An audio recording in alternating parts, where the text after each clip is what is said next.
Hello friends, welcome back to విజేత Telugu academy YouTube channel. ఈరోజు వీడియోలో భారత ప్రభుత్వ ఆర్థిక మంత్రిత్వ శాఖకు చెందిన పూణేలో ఉన్న కస్టమ్స్ కమిషనర్ కార్యాలయం కస్టమ్స్ మెరైన్ వింగ్లో group C non gazetted non ministerial విభాగంలో పోస్టులను రిలీజ్ చేశారండి. ఈ పోస్టులకి 10th క్లాస్ మరియు ఐటీఐ లేదా డిప్లొమా చేసిన వారందరూ అప్లై చేసుకోవడానికి అవకాశం కల్పించారు. ఆల్ ఇండియా వైడ్గా ఉన్న మేల్ అండ్ ఫీమేల్ అందరి నుంచి ఈ అప్లికేషన్ల కోసం ఇన్వైట్ చేస్తున్నారండి. సో మీకు సంబంధిత కోర్సులో సర్టిఫికేట్ మరియు పని అనుభవం ఉన్నట్లయితే మీరు ఈ పోస్టులకు అప్లై చేసుకోవచ్చు. ఇవన్నీ నాన్ గెస్టెడ్ పోస్టులు అండి. 10వ తరగతి లేదా ఐటీఐ లేదా సంబంధిత విభాగంలో డిప్లొమా చేసిన వారందరూ అప్లై చేసుకోవచ్చు. ఇది అఫీషియల్ వెబ్సైట్ యొక్క మొదటి పేజ్ అండి. ఇది central board of indirect taxes and customs వారి యొక్క మొదటి పేజ్. దీనిలోకి వెళ్ళైనా అప్లై చేసుకోవచ్చు, లేదా పూణే కస్టమ్స్ వారి యొక్క అఫీషియల్ వెబ్సైట్లోకి వెళ్ళైనా మీరు అప్లై చేసుకోవచ్చు. కాకపోతే ఇక్కడ రిక్రూట్మెంట్ పేజెస్ చెక్ చేస్తే మీరు రిక్రూట్మెంట్ పేజ్లో ఫస్ట్ పేజ్ ఇక్కడ కనిపిస్తుందని మీకు applications is invited for filling up of group C non gazetted పోస్టులని. ఓకే, దీనిలో అప్లై చేసుకోవాలనుకున్నట్లయితే మీరు ఖచ్చితంగా అప్లికేషన్స్ ఫామ్ ఆఫ్లైన్లో మాత్రమే ఇన్వైట్ చేస్తున్నారు. మీరు ఖచ్చితంగా అప్లికేషన్ ఫామ్ను ప్రింట్అవుట్ తీసుకొని, అప్లికేషన్ ఫామ్ కూడా నేను ఇలా చూపిస్తానండి, ఇలా ఉంది అప్లికేషన్ ఫాము. ఈ అప్లికేషన్ ఫామ్ను మీరు ప్రింట్ తీసుకొని దీనిని ది జాయింట్ కమిషనర్ కస్టమ్స్ 4వ అంతస్తు జిఎస్టీ భవన్ వాడియా కాలేజ్ ఎదురుగా పూణే ఈ అడ్రస్కి మీరు పంపించాల్సి ఉంటుంది. ఫ్రెండ్స్, నేను క్లియర్గా ఎక్స్ప్లెయిన్ చేస్తాను. మీరు స్కిప్ చేయకుండా చూసినట్లయితే ప్రతి ఒక్క ఇన్ఫర్మేషన్ ఇక్కడ తెలుస్తుంది. అనగా వయసు, అనుభవం, వయసు ఎంత ఉండాలి, ఎంపిక విధానం ఏ విధంగా ఉంటుంది, దరఖాస్తు ఎలా చేసుకోవాలి, దరఖాస్తులకు పంపించాల్సిన చివరి తేదీ ఏంటి, చిరునామా ఏంటి అనేది క్లియర్గా నేను ఎక్స్ప్లెయిన్ చేస్తాను. ఈ నోటిఫికేషన్లో ఏమేమి ఇచ్చారో ప్రతి ఒక్కటి ఎక్స్ప్లెయిన్ చేస్తాను. కాకపోతే మీరు స్కిప్ చేయకుండా చూడాలి. అలా అయితేనే మీకు అన్నీ ఇక్కడే తెలుస్తుంది. ఫ్రెండ్స్, ఫర్దర్గా ఈ నోటిఫికేషన్ గురించి ఎక్స్ప్లెయిన్ చేయడానికి ముందుగా ఒక జెంటిల్ రిమైండర్ అండి. మా వీడియోని చివరి వరకు వెళ్ళే లోపల మీరు లైక్ చేయడం మర్చిపోవచ్చు, కాబట్టి ముందుగానే లైక్ చేయండి. మీ లైక్ అనేది మాకు ఒక రకంగా ఓరల్ సపోర్ట్ లాగా ఉంటుంది, కాబట్టి మీరు లైక్ చేస్తే చాలా మంచిగా ఉంటుంది. ఫ్రెండ్స్, లైక్ చేయండి. ఫ్రెండ్స్, ఇది అఫీషియల్ నోటిఫికేషన్ యొక్క మొదటి పేజ్. ఇందులో రిక్రూట్మెంట్ నోటిఫికేషన్ ఉంది. గ్రూప్ సి పోస్టులు, నాన్ గెస్టెడ్ అండ్ నాన్ మినిస్ట్రియల్ పోస్టుల కోసం రిలీజ్ చేసిన పోస్టులు అండి. ఇవన్నీ కస్టమ్స్ మెరైన్ వింగ్లోనే రిలీజ్ చేశారు. ఇది కూడా పూణేలోనే ఉంటుందండి ప్రజెంట్ పోస్టింగ్. మీకు ఈ నోటిఫికేషన్ వచ్చేసి 28 జూలై 2021 రిలీజ్ చేశారు. దీని యొక్క నోటిఫికేషన్ యొక్క నెంబర్ వచ్చేసి E&C customs direct recruitment group C marine 2019 advertisement నెంబర్గా రిలీజ్ చేశారండి. ఇది అన్ని గ్రూప్ సి నాన్ గెస్టెడ్ పోస్టులే, గమనించగలరండి. దీనికి 10th క్లాస్ పాస్, ఇంటర్మీడియట్ లేదా డిప్లొమా చేసిన వారందరూ అప్లై చేసుకోవచ్చు. నేమ్ ఆఫ్ ద పోస్ట్ ఏంటి, ఎన్ని వేకెన్సీస్ ఉన్నాయి, ఏజ్ లిమిట్ ఏంటి, ఎడ్యుకేషన్ క్వాలిఫికేషన్ ఏంటి అనేది క్లియర్గా ఎక్స్ప్లెయిన్ చేస్తాను. పోస్ట్ వైజ్గా తెలుసుకోండి మీరు ఇక్కడే. ఇంజనీర్ మేట్ ఉన్నాయండి పోస్టులు. వీరికి శాలరీ 29,200 నుంచి 92,300 రూపాయల వరకు పే చేస్తారు. గ్రేడ్ పే అనేది ఎవ్రీ ఇయర్ పెరుగుతుందండి. ఈ గ్రేడ్ పే 2,800 రూపాయలు ఎవ్రీ ఇయర్ గ్రేడ్ పే అనేది పెరుగుతుంది. దీనికి ఒక పోస్ట్ ఉందండి. ఇది ఎస్టీ షెడ్యూల్డ్ క్యాస్ట్ వాళ్ళకి, ఎస్సీ వారికి రిజర్వ్ చేశారు. 18 సంవత్సరాల నుంచి 30 సంవత్సరాల మధ్య వయసు ఉన్న వారందరూ ఈ పోస్టులకు అప్లై చేసుకోవచ్చు. 10th క్లాస్ ఎడ్యుకేషన్ క్వాలిఫికేషన్గా ఇచ్చారు. 5 years సీ ఎక్స్పీరియన్స్ అనేది ఉండాలి. సముద్రం మీద మీకు 5 సంవత్సరాల అనుభవం అనేది ఖచ్చితంగా ఉండాలి. మీరు ఖచ్చితంగా ఇంజనీర్ డ్రైవర్ హోల్డర్ అయి ఉండాలి. ఆ సర్టిఫికేట్ ఉన్నట్లయితేనే, ఫిషింగ్ వెజర్ సర్టిఫికేట్ ఉన్నట్లయితేనే మీకు ఈ పోస్టుకు అప్లై చేసుకోవడానికి అవకాశం కల్పించారు. డిజైరబుల్ ఎడ్యుకేషన్ క్వాలిఫికేషన్ కింద ఐటీఐ డీజిల్ మెకానిక్ ఉన్న వారందరూ అప్లై చేసుకోవడానికి అవకాశం కల్పించారండి. సేఫ్టీ అండ్ సర్వైవల్ సర్టిఫికేట్ ఖచ్చితంగా మీకు దగ్గర ఉండాలని చెప్తున్నారు. అది కూడా సి లేదా ఫైర్ ఫైటింగ్ లేదా ఫస్ట్ ఎయిడ్ సర్టిఫికేట్ అనేది ఖచ్చితంగా ఉండాలంటున్నారు. ఆర్టిషియన్ పోస్టులు ఉన్నాయండి. దీనికి 29,200 నుంచి 92,300 రూపాయల వరకు పే స్కేల్ ఇస్తామంటున్నారు. ఒక పోస్ట్ ఉంది, ఇది ఎస్టీ వాళ్ళకి రిజర్వ్ చేశారు. 18 సంవత్సరాల నుంచి 30 సంవత్సరాల మధ్య వయసు ఉన్న వారందరూ ఈ పోస్టులకు అప్లై చేసుకోవచ్చు. డిప్లొమా ఇన్ మెకానికల్ కానీ, ఎలక్ట్రికల్ ఇంజనీరింగ్ కానీ, నేషనల్ సర్టిఫికేట్ ఎన్సీవీటీ కోర్స్ చేసిన వారు కానీ, అప్రెంటిస్షిప్ చేసిన వారు కూడా, అది కూడా క్రాఫ్ట్ బిల్డింగ్ యార్డ్లో వీరందరూ అప్లై చేసుకోవచ్చు. ఫ్రెండ్స్, ఇక్కడ నాకు ఇక్కడ ఒక మీకు గుర్తుంచుకో, చూడండి, ఇక్కడ అప్రెంటిస్షిప్ చేసిన వారికి కూడా అవకాశం కల్పిస్తున్నామని చెప్తున్నారు. చాలామంది అడుగుతారని క్వశ్చన్లో, అప్రెంటిస్షిప్ వల్ల నాకేంటి ఉపయోగం, నేను చేశాను కానీ నాకు ఎటువంటి ఉపయోగం లేదని. ఇక్కడ చూడండి, మీకు ఈ పోస్టులకి అప్రెంటిస్షిప్ చేసిన వారి దగ్గర నుంచి కూడా అప్లికేషన్స్ ఇన్వైట్ చేస్తున్నారు. మీకు ఎక్స్పీరియన్స్ లేకపోయినా అప్రెంటిస్షిప్ అనేది చేసినట్లయితే మీకు ఈ పోస్టులకు అప్లై చేసుకోవచ్చు. అందుకే ఫ్రెండ్స్, నేను ఫస్ట్ నుంచి చెప్పేది అప్రెంటిస్షిప్ చేస్తే చాలా బెనిఫిట్స్ ఉంటాయి అని. దీనికి మినిమం 4 years ఎక్స్పీరియన్స్ అవసరం అవుతుందంటారు. 2 years లేదా 2 years ఎక్స్పీరియన్స్, అది కూడా డీజిల్ ఇంజనీర్ రిపేర్లో కానీ, ఎలక్ట్రికల్ అండ్ ఎలక్ట్రానిక్స్ రిపేర్లో కానీ, fibre glass reinforcement, plastic and wooden craft రిపేర్లో కానీ ఎక్స్పీరియన్స్ ఉన్నట్లయితే మీకు ఈ పోస్టులకు అప్లై చేసుకోవచ్చు అని చెప్తున్నారు. సి ఎక్స్పీరియన్స్ డిజైరబుల్గా ఇచ్చారండి. అది కూడా రిపేర్ అండ్ స్మాల్ క్రాఫ్ట్ పైన ఎక్స్పీరియన్స్ అవసరం అవుతుందని చెప్తున్నారు ఈ ఆర్టిషన్ పోస్టులకి. ఇందులో 3వ పోస్టు ట్రేడ్స్మెన్ పోస్టులు అండి. దీనికి ఒక పోస్ట్ ఉంది, అన్రిజర్వ్డ్ వాళ్ళకి రిజర్వ్ చేశారు. దీనికి శాలరీ వచ్చేసి 19,900 నుంచి 63,200 వరకు పే చేస్తామని చెప్తున్నారు. 18 సంవత్సరాల నుంచి 25 సంవత్సరాల మధ్య వయసు ఉన్న వారందరూ అప్లై చేసుకోవచ్చు. ఐటీఐ సర్టిఫికేట్ అది కూడా మెకానిక్ లేదా డీజిల్ మెకానిక్ లేదా fitter, Turner, welder, electrician, instrumental, carpentry వీటిల్లో ఐటీఐ మెకానిక్ సర్టిఫికేట్ ఉన్న వారందరూ అప్లై చేసుకోవచ్చు. 10th క్లాస్ లేదా ఈక్వలెంట్ ఉన్న వారు కూడా అప్లై చేసుకోవచ్చు అండి. 2 years ఎక్స్పీరియన్స్ ఖచ్చితంగా అవసరం అవుతుంది. ఇంజనీర్ లేదా ఆటోమొబైల్ లేదా షిప్ రిపేర్ ఆర్గనైజేషన్లో ఏదో ఒక దాంట్లో 2 years అనుభవం అనేది అవసరం అవుతుంది 10th క్లాస్ తర్వాత. డిజైరబుల్ దగ్గర డిజైరబుల్ కింద ఎక్స్పీరియన్స్ వచ్చేసి ఫైబర్ రీఎన్ఫోర్స్మెంట్ ప్లాస్టిక్ లామినేషన్లో ఉండాలని చెప్తున్నారని, లేదా ఫస్ట్ ఎయిడ్ లేదా ఫైర్ ఫైటింగ్ లేదా ఇండస్ట్రియల్ సేఫ్టీ కోర్సెస్ మీద ఎక్స్పీరియన్స్ ఉన్న వారు కూడా అప్లై చేసుకోవచ్చు. సీమెన్ పోస్టులు ఉన్నాయండి. వీరికి 18,000 నుంచి 56,900 వరకు శాలరీ ఇస్తామంటున్నారు. ఇందులో 5 పోస్టులు ఉన్నాయి. 2 అన్రిజర్వ్డ్కి, 1 ఎకనామికల్ వీకర్ సెక్షన్కి, 1 ఓబీసీ వారికి, 1 ఎస్సీ వారికి రిజర్వ్ చేశారు. 18 సంవత్సరాల నుంచి 25 సంవత్సరాల మధ్య వయసు ఉన్న వారందరూ అప్లై చేసుకోవచ్చు అని ఇచ్చారండి. 10th క్లాస్ పాస్ అయిన వారందరూ ఈ పోస్టులకు అప్లై చేసుకోవచ్చు.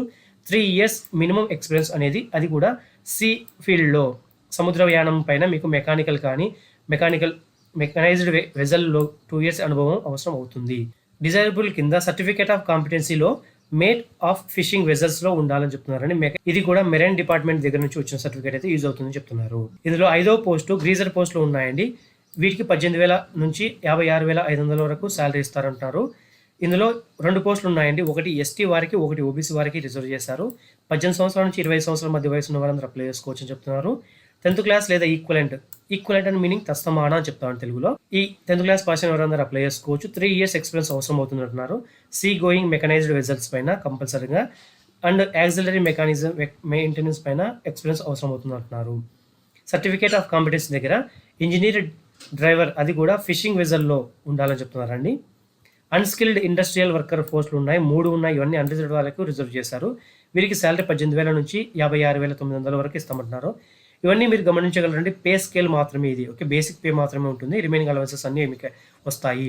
ఇందులో 18 సంవత్సరాల నుంచి 20 సంవత్సరాల మధ్య వయసు ఉన్న వారందరూ అప్లై చేసుకోవచ్చు అని ఇచ్చారు. 10th క్లాస్ పాస్ అయిన వారందరూ అప్లై చేసుకోవచ్చు అండి. ఏదైనా ఫిజికల్ లేబర్గా మీకు వర్క్ ఎక్స్పీరియన్స్ అనేది ఉండాలి. ఏదైనా ఫిజికల్ లేబర్ ఎక్స్పీరియన్స్ ఉన్నట్లయితే సరిపోతుంది. మీకు రిజర్వబుల్ కింద ఐటీఐ సర్టిఫికేట్ అనేది అది కూడా మెకానికల్ లేదా డీజిల్ లేదా mechanic, fitter, Turner, welder, electrician, instrumentation, carpentry ఈ ట్రేడ్లో ఏదో ఒక ట్రేడ్లో మీకు ఐటీఐ సర్టిఫికేట్ ఉన్నట్లయితే దీంతో పాటుగా అడిషనల్ మీకు క్వాలిఫికేషన్ కింద కన్సిడర్ చేస్తారు. డిజైరబుల్ ఖచ్చితంగా ఉండాలండి. డిజైరబుల్ అనేది దీంట్లో ఏదో ఒకటి ఉన్నట్లయితే మీరు అప్లై చేసుకోండి. ఎక్స్పీరియన్స్ కూడా మేట్గా కానీ, అసిస్టెంట్గా కానీ, హెల్పర్గా కానీ, ఆటోమొబైల్ లేదా ఇండస్ట్రియల్ వర్క్ ఎక్స్పీరియన్స్ ఉన్నట్లయితే మీరు ఎక్కువగా ఛాన్సెస్ ఉంటుందని చెప్పి మెన్షన్ చేశారు. అప్పర్ ఏజ్ లిమిట్ అనేది యాజ్ పర్ గవర్నమెంట్ నామ్స్ ప్రకారంగా ఉంటుందండి. ఓబీసీ వారికి 3 సంవత్సరాలు, ఎస్సీ ఎస్టీ వారికి 5 సంవత్సరాలు, ఎక్స్ సర్వీస్ వారికి వారి సర్వీస్ తర్వాత 3 సంవత్సరాలు, గవర్నమెంట్ సెంట్రల్ గవర్నమెంట్ ఎంప్లాయీస్కి అయితే 5 సంవత్సరాలు ఎక్స్పీరియన్స్ వరకు ఇస్తామంటున్నారు. ఫ్రెండ్స్, జనరల్ కండిషన్స్ కింద ఖచ్చితంగా మీకు ఎక్స్పీరియన్స్ సర్టిఫికేట్ ఉండాలి. ఎక్స్పీరియన్స్ సర్టిఫికేట్ లేకపోతే ఈ పోస్ట్కి అప్లై చేసుకోవద్దు అని క్లియర్గా ఫస్ట్లోనే ఇచ్చారండి. మీకు ఈ పోస్ట్లకు రిటర్న్ ఎగ్జామినేషన్ అనేది ఉంటుంది. అది కూడా ఎలిజిబిలిటీ క్రైటీరియా ఫుల్ఫిల్ చేసిన వారికి మాత్రం రిటర్న్ ఎగ్జామినేషన్కు పిలుస్తాము. తర్వాత వీరికి ఫిజికల్ ఎండ్యూరెన్స్ టెస్ట్ అనేది ఉంటుంది. అనగా స్విమ్మింగ్ టెస్ట్ అండి. ఈ స్విమ్మింగ్ టెస్ట్ మీరు పాస్ కావాల్సి ఉంటుంది. జస్ట్ ఇది క్వాలిఫైయింగ్ నేచర్ అండి. దీంట్లో ఎటువంటి మార్క్స్ అనేది ఉండదు. జస్ట్ క్వాలిఫై కావాల్సి ఉంటుంది. మీరు ఖచ్చితంగా మీ అప్లికేషన్ ఫామ్లో మీ ఫోటోగ్రాఫ్ని అఫిక్స్ చేయాలి, అంటే పేస్ట్ చేయాల్సి ఉంటుంది. దానిపైన మీరు సైన్ చేయాల్సి ఉంటుంది. మీకు ఎటువంటి టీఏడిఏ బెనిఫిట్స్ అనేది ఇవ్వరండి. స్విమ్మింగ్ కానీ, డాక్యుమెంట్ వెరిఫికేషన్ కానీ వాటికి మీరు అటెండ్ అయినప్పుడు మీకు ఎటువంటి టీఏడిఏ బెనిఫిట్స్ ఇవ్వరు. హయ్యర్ క్వాలిఫికేషన్స్ వరకు కూడా అప్లై చేసుకోవచ్చు అండి. దాన్ని మీరు హయ్యర్ క్వాలిఫికేషన్ కింద కన్సిడర్ చేస్తారు. 10th క్లాస్ మాత్రమే కాదండి, హయ్యర్ క్వాలిఫికేషన్ వరకు కూడా అప్లై చేసుకోవచ్చు. ఒకవేళ మీరు సర్వింగ్ క్యాండిడేట్స్ ఎవరైనా ఉన్నట్లయితే మీకు నో డిసిప్లినరీ లేదా విజిలెన్స్ కేసెస్ ఉన్నట్లుగా మీరు సర్టిఫికేట్ని ప్రొడ్యూస్ చేయాల్సి ఉంటుంది. దానినే ఎన్ఓసి, నో అబ్జెక్షన్ సర్టిఫికేట్ అంటామండి. దానిలో ఎటువంటి విజిలెన్స్ క్లియరెన్స్ లేకోకుండా ఉండాల్సి వస్తుంది. ఓకే, ఒకవేళ మీరు ఇన్కంప్లీట్ లేదా అన్సైన్డ్ అప్లికేషన్ పంపించినట్లయితే మీ అప్లికేషన్ సమ్రైజ్ రిజెక్ట్ చేస్తాము అని చెప్పి క్లియర్గా ఇచ్చారు. ఖచ్చితంగా మీరు అప్లికేషన్ ఫామ్లో మీ ఫోటో, మీ సిగ్నేచర్, ప్రాపర్ డాక్యుమెంట్స్ అన్నింటిని అటాచ్ చేసి పంపించాలి. దీనికి ఎటువంటి అప్లికేషన్ ఫీ లేదండి. ఓన్లీ ఎగ్జామ్ మాత్రమే ఉంటుంది. ఇంటర్వ్యూ కూడా ఉండదు. అప్లై చేసుకోవాలనుకున్న వారికి 2 అఫీషియల్ వెబ్సైట్లు ఇచ్చారండి. cbic.gov.in కానీ, పూణే customs.nh.in కానీ. ఈ రెండింటిలో ఏదో ఒక దాంట్లోంచి మీరు అప్లికేషన్ ఫామ్ను డౌన్లోడ్ చేసుకొని ఆ అప్లికేషన్ ఫామ్ను ఫిల్ చేసి దానిని ఈ అడ్రస్కి, ఇక్కడ ఉంది కదండి, the joint commissioner of customs, commissioner office customs, Pune 4th floor 41A GST Bhavan, Sassoon road opposite Wadia college, Pune 411001 ఈ అడ్రస్కి మీరు ఖచ్చితంగా ఇదంతా మీరు కాపీ చేసి పేస్ట్ చేయాలి అప్లికేషన్ ఫామ్ ఎన్వలప్ కవర్ పైన. ఓకే, ఇది రాసి మీరు పంపించాలి. ఇది పంపిస్తేనే మీకు అప్లికేషన్ రీచ్ అవుతుంది. అప్లికేషన్ పైన కూడా మీరేం రాయాలంటే application for marine wing post customs commissionerate Pune అని అప్లికేషన్ పైన మీరు రాయాల్సి ఉంటుంది. అంటే ఎన్వలప్ కవర్ ఉంటుంది కదా, ఆ ఎన్వలప్ కవర్ పైన ఇక్కడ నేను చూపిస్తానండి. ఇలా ఎన్వలప్ కవర్ ఉందనుకోండి, ఇలా ఈ టాప్ కార్నర్లో ఇక్కడ కార్నర్లో మీరేం రాయాలంటే అప్లికేషన్ ఫర్ ద మెరైన్ ఉంది కదా, ఈ మొత్తాన్ని ఇక్కడ పేస్ట్ చేయాలి మీరు. అది కూడా క్యాపిటల్ లెటర్లోనే రాయండి. అక్కడ కూడా దీని పక్కన మీరు ఏ పోస్ట్కి అప్లై చేస్తున్నారని కూడా రాయండి. ఓకే, తర్వాత మీరు అడ్రస్ టు అడ్రస్గా ఇక్కడ ఏదైతే ఉందో ఈ మొత్తాన్ని ఇక్కడ మీరు పేస్ట్ చేయండి. అంటే ఇక్కడ రాయాల్సి ఉంటుంది. జాయింట్ కమిషనర్ ఆఫ్ కస్టమ్స్ ఉంది కదా, దీని మొత్తాన్ని ఇక్కడ ఇది ఎన్వలప్ కవర్ అండి. ఈ ఎన్వలప్ కవర్ మీద టు అడ్రస్గా మీరు రాయాలి. దీన్ని ఖచ్చితంగా మీరు సపరేట్ అప్లికేషన్ ఫామ్, ఒకటి లేదా ఎక్కువ పోస్ట్కి అప్లై చేయాలనుకున్నట్లయితే సపరేట్ అప్లికేషన్ ఫామ్ను మీరు ఫిల్ చేసి పంపించవచ్చు. దీంతో పాటుగా మీరు 28 సెంటీమీటర్లు మరియు 13 సెంటీమీటర్లు ఉన్న ఒక ఎన్వలప్ కవర్ను తీసుకొని దానిలో బోల్డ్ లెటర్ల పైన ఇలా పెద్దగా బోల్డ్ లెటర్లో ఇది రాయాల్సి ఉంటుంది. దీనితో పాటుగా మీరు ఏం రాస్తారంటే మీ ఏ పోస్ట్కి అప్లై చేస్తున్నారో మీ కేటగిరీ ఏంటి కూడా మెన్షన్ చేయండి. లెఫ్ట్ కార్నర్లో ఈ లెఫ్ట్ కార్నర్ ఉంది కదా, మీకు క్లియర్గా ఇక్కడ చూపిస్తాను చూడండి. ఇది ఒక ఎన్వలప్ కవర్ అనుకోండి ఎగ్జాంపుల్గా. ఈ లెఫ్ట్ కార్నర్లో మీ కేటగిరీ, మీరు ఏ పోస్ట్కి అప్లై చేస్తున్నారో రాయండి. ఇక్కడ మీరు for the post of application ఉంది, ఇక్కడ application for the marine wing, application for marine wing post customs commissionerate Pune అనేది ఈ కార్నర్లో రాయాలి. ఇక్కడ టు అడ్రస్గా ఏదైతే ఉందో ఇక్కడ మెన్షన్ చేశారో జాయింట్ కమిషనర్ ఆఫ్ కస్టమ్స్ ఇది ఉంది కదా, దీన్ని ఇక్కడ టు అడ్రస్గా మీరు రాయాలి. ఇక్కడ ఫ్రమ్ అడ్రస్గా మీ ఓన్ అడ్రస్, మీరు ఎక్కడ ఉన్నారు ప్రజెంట్ ఆ అడ్రస్ను మీరు రాయాల్సి ఉంటుంది. గమనించండి. ఈ అప్లికేషన్ మొత్తాన్ని 3/9/2021 కల్లా అక్కడ రీచ్ అయ్యే విధంగా, ఎక్కడికంటే టూ అడ్రస్ ఇక్కడ ఉంది కదా, ఈ టూ అడ్రస్కి రీచ్ అయ్యే విధంగా ఆర్డినరీ పోస్ట్ కానీ స్పీడ్ పోస్ట్ కానీ ఏదైనా కేవలం ఆర్డినరీ పోస్ట్ లేదా స్పీడ్ పోస్ట్ మాత్రమే వాళ్ళు అలౌ చేస్తారు. మిగిలిన కొరియర్ కానీ ఏ పోస్టులు మీరు వారు తీసుకోరు. గమనించగలరు. అది కూడా 3/9/2021 కల్లా అక్కడికి రీచ్ కావాలి. ఇక్కడ క్లియర్గా ఇచ్చారు చూడండి. రిజిస్టర్ పోస్ట్ కానీ కొరియర్ కానీ ఇన్ పర్సన్గా మీరు వెళ్ళి డైరెక్ట్గా ఇచ్చినా కానీ మీ అప్లికేషన్ను వాళ్ళు యాక్సెప్ట్ చేయరు, డైరెక్ట్గా రిజెక్ట్ చేస్తారు. మీరు ఆర్డినరీ పోస్ట్ కానీ స్పీడ్ పోస్ట్ మాత్రమే పంపించాలి. ఒకవేళ మీరు ఈ ప్రాసెస్ సంబంధించిన ఏ డౌట్స్ ఉన్నా సరే ఫోన్ నెంబర్ అయినా 02026119631 కానీ ఈమెయిల్ ఐడి అయినా cuspune.est.confl@gmail.com ఈ ఈమెయిల్ ఐడికి మీరు మెయిల్ చేయొచ్చు. ఈ ప్రాసెస్ సంబంధించిన ఏ క్వశ్చన్స్ అయినా వాళ్ళు మీకు రిప్లై ఇస్తారు. ఫ్రెండ్స్, ఇది ఫ్రెండ్స్ అఫీషియల్ నోటిఫికేషన్. ఇక అప్లికేషన్ ఫామ్ ఏ విధంగా ఇచ్చారో గమనిద్దాం. ఇక్కడ మీ రోల్ నెంబర్ అనేది ఇది మీకు సంబంధం లేదండి, వాళ్ళే ఫిల్ చేస్తారు. దీని మొత్తాన్ని ప్రింట్ తీసుకొని మీరు ఫిల్ చేయండి. ఇక్కడ మీ పాస్పోర్ట్ సైజ్ ఫోటో పేస్ట్ చేయండి. దానిపైన ఇలా క్రాస్గా మీరు ఓన్ సైన్ చేయండి. మీ ఏ పోస్ట్కి అప్లై చేస్తున్నారు ఇక్కడ మీ పోస్ట్ నేమ్ రాయండి. మీ పేరు ఖచ్చితంగా బ్లాక్ లెటర్లోనే రాయండి. ప్రతి ఒక్కటి బ్లాక్ లెటర్లోనే, అంటే క్యాపిటల్ లెటర్లోనే ఫిల్ చేయండి. మీ పేరు, మీ నాన్నగారి పేరు, మీ అమ్మగారి పేరు, మీ అడ్రస్సు, పిన్ కోడ్, మీ పర్మనెంట్ అడ్రస్సు, మీ mobile number, email ID, date of birth, age, ఈ రోజుకు అంటే క్లోజింగ్ డేట్ ఏదైతే ఉందో 3/9/2021 ఉంది కదండి, ఈ డేట్ కల్లా అక్కడ రీచ్ కావాలని చెప్పాం కదా. సో 3/9/2021 కల్లా మీ ఏజ్ ఎన్ని సంవత్సరాలు, ఎన్ని నెలలు, ఎన్ని రోజులు అనేది మీరు ఒకవేళ దీన్ని తెలియకపోతే ఆన్లైన్లో ఏజ్ క్యాలిక్యులేటర్ టూల్స్ ఉంటాయండి. దాన్ని ఉపయోగించుకొని మీరు మీ డేట్ ఆఫ్ బర్త్, ఈ క్లోజింగ్ డేట్ రెండింటిని మెన్షన్ చేస్తే మీ ఏజ్ ఎంతవరకు ఉందో అది మెన్షన్ వస్తుందో అక్కడ మీ అదంతా ఇది ఫిల్ చేయండి. మీ gender male of female tick చేయండి. నేషనాలిటీ ఇండియన్ అని రాయండి. ఓకే, మీ ఎంప్లాయ్మెంట్ ఎక్స్చేంజ్ రిజిస్ట్రేషన్ నెంబర్ అది కూడా రిజిస్టర్ అయితేనే, ఇఫ్ రిజిస్టర్డ్ ఉంటేనే రాయండి, లేకపోతే అవసరం లేదు. స్టేట్, సిటీ, బ్రాంచ్ నేమ్ ఖచ్చితంగా మీరు ఇది ఎంప్లాయ్మెంట్ రిజిస్ట్రేషన్ అయితే రిజిస్ట్రేషన్ నెంబర్ ఇక్కడ రాస్తారు కదా, అది రిజిస్ట్రేషన్ నెంబర్ రాస్తేనే మీరు ఈ ఫీల్ చేస్తారు. ఒకవేళ రిజిస్ట్రేషన్ నెంబర్ రాయకపోతే ఇక్కడ ఇవి రెండు ఏమీ మెన్షన్ చేయాల్సిన అవసరం లేదు. ఓకే, మీ ఎడ్యుకేషన్ క్వాలిఫికేషన్ ఖచ్చితంగా మీ 10th క్లాసు, ఐటీఐ, డిప్లొమో లేదా హయ్యర్ ఎడ్యుకేషన్ క్వాలిఫికేషన్ ఏది ఉన్నా సరే ప్రతి ఒక్క దానిని మెన్షన్ చేయండి. మీ ఎగ్జామినేషన్ పేరు, ఇయర్ ఆఫ్ పాసింగ్, అది ప్రతి ఒక్క దానిని మీరు మెన్షన్ చేయండి. ఓకే, డిజైరబుల్ కింద ఏదైతే వాళ్ళు డిజైరబుల్ ఇచ్చారో ఆ డిజైరబుల్ ఏదైతే ఉందో డిజైరబుల్ కింద డిజైరబుల్ ఉన్నట్లయితే మీరు మెన్షన్ చేయండి. మీరు ఏ క్యాస్ట్ కింద అప్లై చేస్తున్నారు, ఎక్స్ సర్వీస్ విన్నా కాదా, ప్రతి ఒక్క దానిని ఇది కేవలం ఎంప్లాయ్ చేస్తున్న వారు, గవర్నమెంట్ కానీ సెంట్రల్ గవర్నమెంట్ ఎవరైనా వర్క్ చేస్తున్న వారు మాత్రమే ఇది ఫిల్ చేస్తారు. మిగిలిన వారికి ఇది అవసరం లేదు. ఇది డిక్లరేషన్ అండి. డిక్లరేషన్ మీరు అందరూ ఆటోమేటిక్గా అలానే ఉంటుంది. మీ ప్లేస్, మీ డేట్, మీ సిగ్నేచర్ ఖచ్చితంగా మీరు ఫిల్ చేసి పంపించాలి. ఇందులో ఏది లేకపోయినా సరే మీ అప్లికేషన్ రిజెక్ట్ అవుతుంది.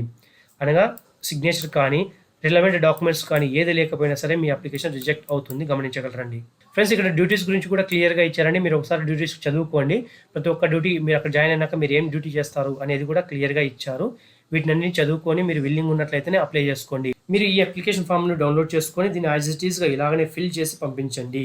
పంపించాల్సిన అడ్రస్ కూడా నేను క్లియర్గా ఎక్స్ప్లెయిన్ చేశాను. మీరు ఒకవేళ మిస్ అవుతారనుకున్నట్లయితే ఈ అడ్రస్ను కూడా క్లియర్గా చదువుకున్న తర్వాతనే మీరు ఈ అడ్రస్ను అప్లికేషన్ ఫామ్ ఎన్వలప్ కవర్ పైన ఫిల్ చేసి పంపించండి. చూసారు కదా ఫ్రెండ్స్, ఈ వీడియో మీకు నచ్చినట్లయితే లైక్ చేయండి, షేర్ చేయండి. మా విజేత తెలుగు అకాడమీ యూట్యూబ్ ఛానల్ ఇంతవరకు మీరు సబ్స్క్రైబ్ చేసుకోకపోతే పక్కనే ఉన్న రెడ్ బటన్ క్లిక్ చేసి సబ్స్క్రైబ్ చేసుకోండి. దాని పక్కన ఉన్న బెల్ ఐకాన్ క్లిక్ చేసి ఆల్ నోటిఫికేషన్ ఎనేబుల్ చేసుకోండి. దానివల్ల మేము చేస్తే ప్రతి ఒక్క వీడియో మిస్ అవ్వకుండా చూడడానికి వీలుగా ఉంటుంది. Thank you friends. Thank you for visiting విజేత తెలుగు అకాడమీ యూట్యూబ్ ఛానల్.